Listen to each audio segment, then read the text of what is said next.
Pour l'hébergement de mes sites web, j'utilise la plateforme Hostinger avec lequel je suis en partenariat, qui est même recommandée par WordPress.org. Et si vous avez besoin d'héberger vos propres sites, vous pouvez passer par le lien qui est disponible dans la description de la vidéo ou en commentaire épinglé. Et vous retrouvez également sur la même page que je suis en train de vous montrer avec les différentes offres d'hébergement.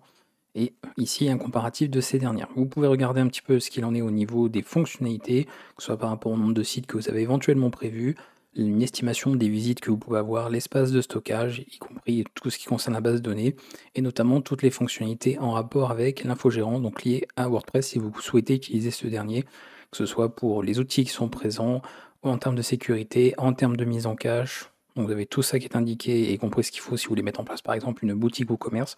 Et enfin, les différentes fonctionnalités qui sont intégrées ou non concernant l'intelligence artificielle, avec la création de contenu par IA. Vous avez même des outils pour pouvoir générer directement un site web avec l'intelligence artificielle, et tout qui est indiqué ici dans les différents comparatifs. Une fois que vous avez sélectionné, en tout cas choisi l'offre qui vous convient, vous pouvez la sélectionner et passer directement sur la page suivante. Sur la page suivante, vous pourrez être amené à vous connecter. Il faudra bien sûr un compte, donc vous connecter sur un compte Hostinger existant, sinon en créer un nouveau. Donc moi je suis déjà connecté ici sur le mien, donc pas de problème. Je vais pouvoir sélectionner la durée de mon hébergement. Si vous avez le budget et les moyens, prenez une durée bien sûr plus importante et vous ferez une économie supplémentaire sur le montant ici lors de la première souscription. Donc c'est beaucoup plus intéressant ici. On peut directement cliquer sur continuer. On va arriver sur la prochaine page avec le remplissage de toutes les informations concernant l'adresse de facturation et éventuellement des informations liées à votre entreprise si vous en avez une, les informations de paiement, vous verrez qu'il y a plein de modes de paiement qui sont disponibles.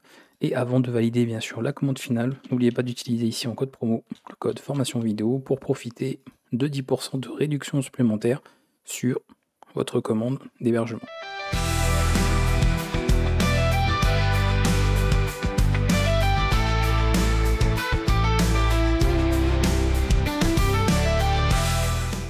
Bonjour tout le monde, sur ce tutoriel WordPress, nous allons voir ensemble comment mettre en place un espace membre. J'ai créé ce site pour l'exemple, pour la vidéo. On va mettre en place l'espace communautaire pour que les utilisateurs puissent par exemple partager des photos de leurs animaux sur le site.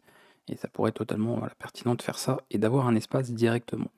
Au niveau de WordPress, comme on l'avait vu dans le cours qui est disponible sur la chaîne, on a l'ensemble des comptes qui sont gérés ici, avec donc notamment votre compte à vous, donc l'administrateur, et on avait vu que voilà, on a la gestion des comptes qui est ici, mais on n'a pas forcément de choses qui ont été mises en place au niveau du thème pour pouvoir créer des comptes, se connecter, ce genre de choses. On va le faire très simplement, on va passer par des extensions. Comme vous le savez, je pense que vous commencez à être habitué, il y a évidemment énormément d'extensions pour faire ça, pour gérer un espace membre, et moi j'ai privilégié une extension qui va être principalement en français et qui ne demandera pas trop de configuration, et surtout pas par exemple de toucher à du code, donc ça je pense que ça va vous intéresser en particulier. Vous allez pouvoir installer Users WP, donc WordPress, qui va être l'extension que nous allons utiliser, d'un auteur d'ailleurs qui fournit des extensions si vous voulez gérer de la connexion via les réseaux sociaux, ou par exemple la protection des formulaires, donc peut être intéressant de voir un petit peu ce qui est fait aussi. Mais nous, on va juste installer celle-ci et ça ira très bien. Je vais faire installation directement. Je vais repasser ensuite sur les extensions. Voilà. Donc vous voyez que l'extension est ici. Nous allons l'activer et on va pouvoir comme ça après l'utiliser. Mais j'aurais aimé qu'il me lance en fait l'assistant. Je dois l'avoir ici. Je vais aller rechercher directement. Assistant de configuration. On va y arriver. Donc on va passer sur celui-ci. Voilà, alors peut-être que vous, il s'est lancé automatiquement, et comme j'avais fait bien sûr les tests pour voir que l'extension fonctionnait, il ne m'avait pas reproposé derrière.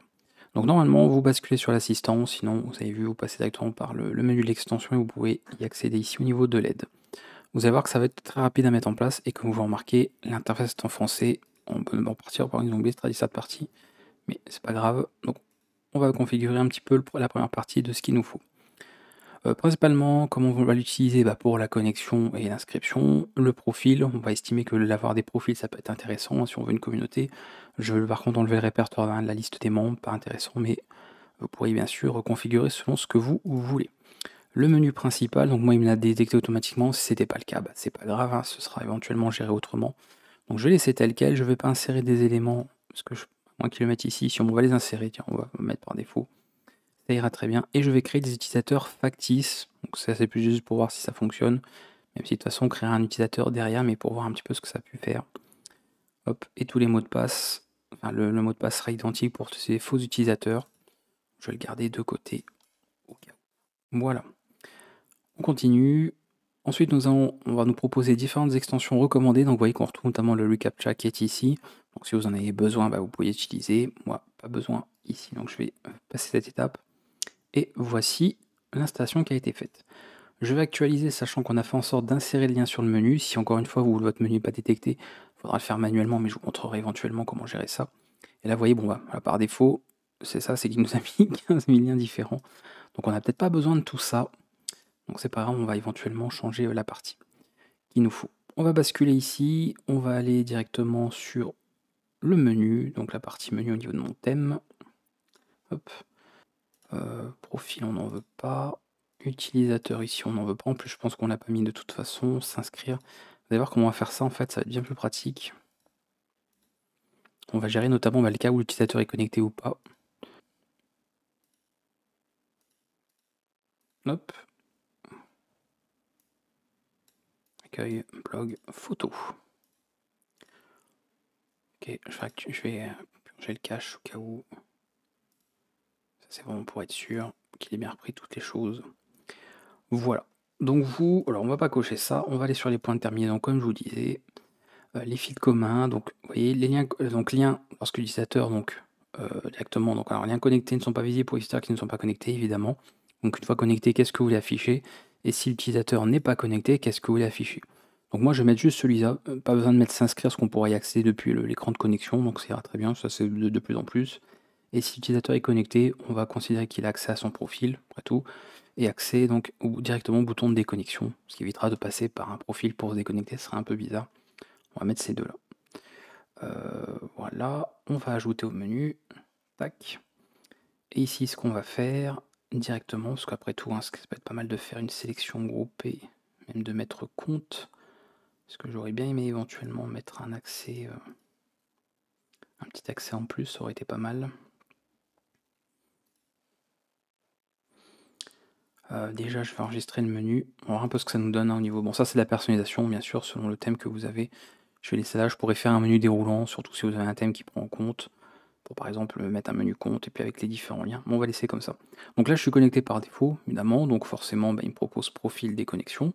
Donc si je clique sur profil, j'ai accès à ce dernier. Voilà, donc on a pas mal de choses qui peuvent être après configurées.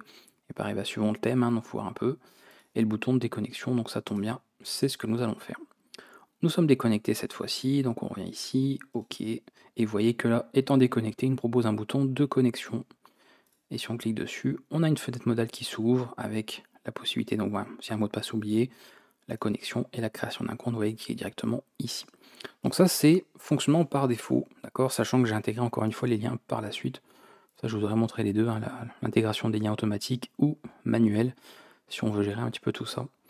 Ce qu'on va faire, c'est la configuration maintenant. Donc voir si par exemple vous voulez aller un petit peu plus loin là-dessus, c'est quand même l'intérêt. Alors ouais, il va falloir se reconnecter. Ok, je suis à nouveau connecté. Donc là, nous tombons sur cette page. Donc, vous voyez la page configuration, donc celle où on avait tout à l'heure à relancer l'assistant, je rappelle, le menu d'aide, et on était passé ici. D'accord, si jamais vous recherchez ça, à tout moment, vous pouvez le relancer. Ici, nous avons le réglage des différentes pages. Évidemment, les pages sont prêtes. Donc vous avez une petite description si jamais vous voulez savoir à quoi ça correspond. Je ne vais pas vous lire les descriptions. Donc vous voyez un petit peu chacune des pages qu'il y a. On peut les modifier, d'accord, puisque nous avons eu des nouvelles pages qui ont été créées ici, automatiquement. Voilà, les pages, enfin profil, etc. Toutes ces pages ont été faites.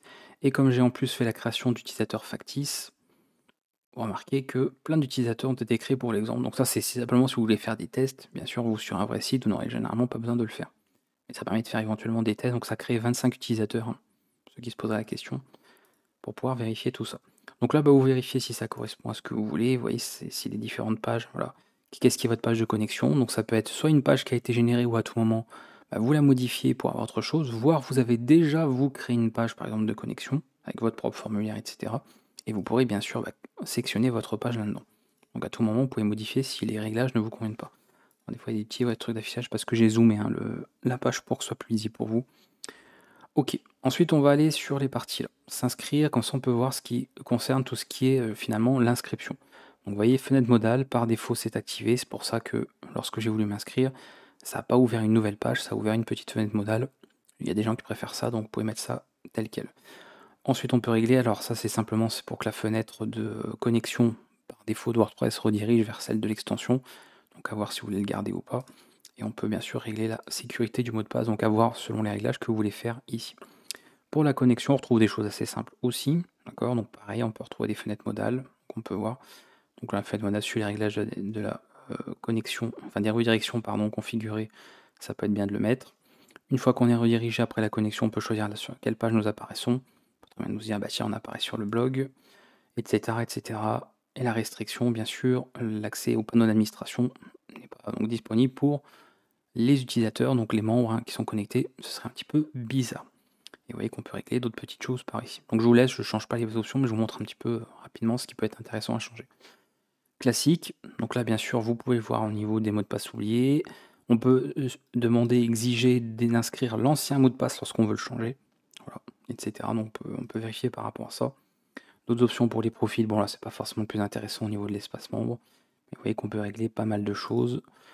Au niveau du compte, est-ce qu'on a des choses qui sont importantes? Pas vraiment, sauf si vous voulez interdire ou autoriser donc la suppression de compte, à vous de voir bien sûr. Et voilà, les redirections après je pense qu'on a fait le tour, c'est un petit peu page de redirection, on avait vu la partie qu'il nous faut. Masquer la barre d'administration de l'interface pour ce rôle, c'est vrai que ça peut être pratique, en plus qu'il y ait ça.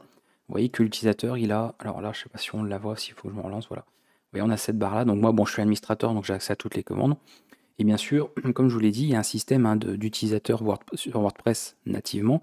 Donc lorsqu'un utilisateur simple va s'inscrire, lui aussi va avoir cette barre. Et généralement, vous avez peut-être remarqué sur les sites WordPress, on essaye de le masquer. Non pas que les gens auraient accès à l'interface d'administration, c'est pas le cas, mais ils auront en fait la barre de WordPress et on n'a pas forcément envie d'avoir celle-ci. On préfère avoir simplement nos menus à nous sur notre propre site et pas qu'on ait l'impression, ah bah oui, on est sur un site WordPress. Donc on va chercher à cacher celle-ci par la suite. Donc on peut la masquer, au moins il faudra peut-être que je passe par un autre utilisateur éventuellement. Donc on peut le faire par la suite, et comme ça on pourra cacher cette dernière. Notamment, vous voyez, pour les administrateurs, donc moi je la cache pas, pour moi. Par contre, si j'ai comment dire, voilà, donc les subscribers, c'est bien les utilisateurs, vous pouvez choisir de masquer la barre en question. Donc les réglages sont enregistrés, je vais passer ici. Alors avant de me déconnecter, je vais récupérer un compte, parce que je ne les connais pas par cœur, ils ont été générés. Voir un peu. Bon, on va en créer en fait, oui, pourquoi je m'en s'embête. On va créer un compte pour voir que ça fonctionne, c'est quand même le principe. On y va. On va se connecter, on va pas se reconnecter au même compte, donc on va en créer un rapidement. Voilà. Alors pareil, on pourrait éditer ça pour ne pas avoir forcément le nom et le prénom, on n'a peut-être pas besoin d'avoir ces infos là des gens. Donc on peut voir, hop, Chucky, c'est super. Et la leçon, j'avais pas demandé de... Il faut minimum exiger pour le mot de passe, donc je mets un mot de passe d'exemple, c'est pas grave. Et on crée le compte. Ah, il en veut quand même, d'accord. Moi, je te rajoute quelques chiffres, on va être content, voilà. C'est super. Ok, c'est bon, on va se connecter cette fois-ci. Donc normalement, je peux mettre le nom d'utilisateur ou l'adresse email. On va mettre se souvenir, non pas besoin. Se connecter, et c'est parti. Et nous sommes redirigés, donc page d'accueil, que c'est ce que j'avais mis. Et par contre, je vois que l'utilisateur, il a pas l'air, si c'est bon, parce qu'il fallait actualiser. Voilà. D'ailleurs, je vois que j'ai remis blog, c'est pas voulu, hein, je l'ai remis ici, parce que j'ai dû faire des modifications tout à l'heure. Oh, le sous-menu.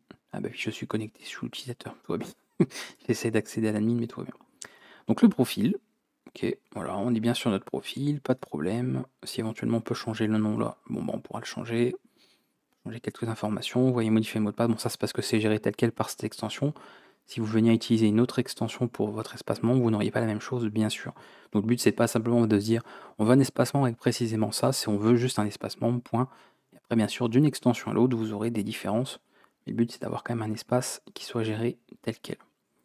Ok, se déconnecter, et après comme ça, voilà, on pourra se reconnecter avec le compte admin. Voilà, je me suis reconnecté en tant qu'administrateur, normalement ça devrait être bon. Et c'est bon, j'ai accès dans ce que j'avais mis, ouais, pourquoi j'ai dégagé comme ça en sous-menu, alors que non. Voilà. Et vous voyez que j'ai la barre ici qui est affichée puisque je suis en administrateur, on ne l'avait pas masqué pour les administrateurs. Et voilà, vous avez un espacement qui a été mis rapidement, même si comme d'habitude, comme je vous fais un tuto, que je vous détaille un peu, ça prend plus de temps, puisque je vous donne des explications, etc. Mais vous avez bien compris que de votre côté, une fois que vous avez pigé un peu comment ça fonctionnait, ça se met en place très simplement. Et comme je l'avais dit dans d'autres vidéos aussi, on essaye de limiter un maximum l'installation d'extensions. Le but c'est pas d'en installer des dizaines parce que ça va alourdir votre site. Donc vraiment, on essaye de limiter un maximum.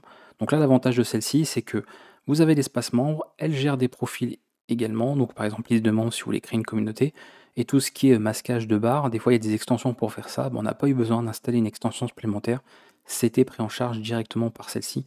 Donc au lieu d'avoir 2 ou 3 extensions finalement pour gérer plein de choses, on n'en a qu'une seule. Et encore une fois, on a plein d'autres éléments, hein, vous pouvez construire des formulaires sous des formulaires spécifiques, donc on peut gérer beaucoup de choses, mais moi je vous ai montré l'essentiel par rapport à ce qu'on voulait mettre en place, c'est-à-dire un espace membre sur notre site WordPress. S'il y a des questions, n'hésitez pas à les poser en commentaire, même si bon, je pense qu'on a fait quand même le tour, que j'étais assez clair par rapport à ça. Et puis n'hésitez pas à tester. Et comme toujours, moi je vous fais une vidéo sur cette extension en particulier. Si plus tard vous voulez en tester d'autres, il n'y a pas de problème. Mais au moins déjà, si vous ne savez pas trop comment faire, vous aviez un exemple avec l'une d'entre elles pour voir comment mettre en place ça sur votre site. A bientôt.